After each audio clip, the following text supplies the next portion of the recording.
ঠিক আছে বস, আপনি যেমনে কইছেন এমনি একবার গরিব দুঃখীরে একবারে গুণ দিয়েলাম। ইগো আমরা খাইতাম না, সব দিয়েলাম এটা করে। ঠিক আছে, একবার গরিব দুঃখীরে সব বিলাই দিব। ঠিক আছে বস। দাঁড়া, কেমনে গরিব দুঃখীরে না দি নিজে সব মারে দেন যা, এই সিস্টেম করতে হবে। হ্যালো, এই 100 বস্তা মাল আইছে, এখন কেমনে কেমনে সিস্টেম করবি কর। হ্যাঁ আইতেছি। ঠিক আছে ভাই আম করে দিতেন না? এ টানা 16 বছর খাইছস, আবার খাইবেলা টাকাটা কিশোরি করে দিছত বেড়া। 16 বছর খাইছিস, হেড বড় না খা লাগতো না। ভাই 16 বছর খাইছি ভাই, এই 1.5 বছর মধ্যে সব কাজ হালাইছে ভাই।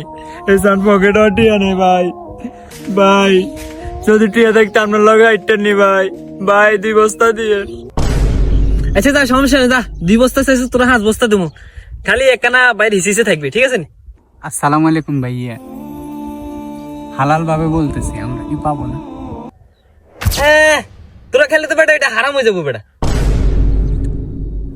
আমি আমার আমিরের সাথে 1 মিনিট কথা বলে দেখি উনি কি বলে।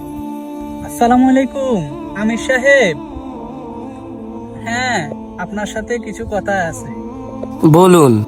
ওই যে 100 বস্তা চাউল আসছে তো গরিব দুঃখীর মাঝে দেওয়ার জন্য, ওই ওনাদের হাতে আর কি।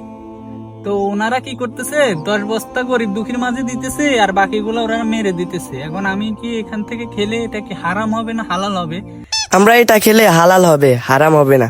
আর সমস্যা নাই, হারাম হলেও আমরা কাটছিট করে নিতে পারবো, আমরা হুজুর না। ও ধন্যবাদ ধন্যবাদ। ঠিক আছে আমির সাহেব, আমি তাহলে ওনাদেরকে বলতেছি বাঘটা যেন দিয়ে দেয়, আপনাকেও 10 বস্তা দিয়ে দিব। আমির সাহেব বলছে, নেতা সাহেব আমাদেরকে বাঘ দিতে, এটা হালাল হবে। আচ্ছা ঠিক আছে, এই ব্যবস্থা করে দিমুনি 1 বস্তা। নেতা সাহেব 2-1 বস্তা না, আমির সাহেব বলছে সমান সমান খেতে পারবে, আপনি আমাকে সমান সমান দিতে হবে। সাল্লাই কুত্তার ভাগা নাম, সমান সমান মারাইতে আইছে। এছাড়াও তো বোড়াই ন, বোড়াইলে এতে বুঝামু।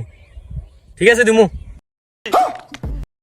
আগে আঙ্গুর নেত্রী আসিল আর আমরা সমান সমান খাইতাম, আর এখন আঙ্গুর নেত্রীও নাই, আমরাও খাই না। আর এই গুণে মানে 100 বস্তার লাই কত বেজাল করে থাক, এখন কি মারে গিয়ে চাই।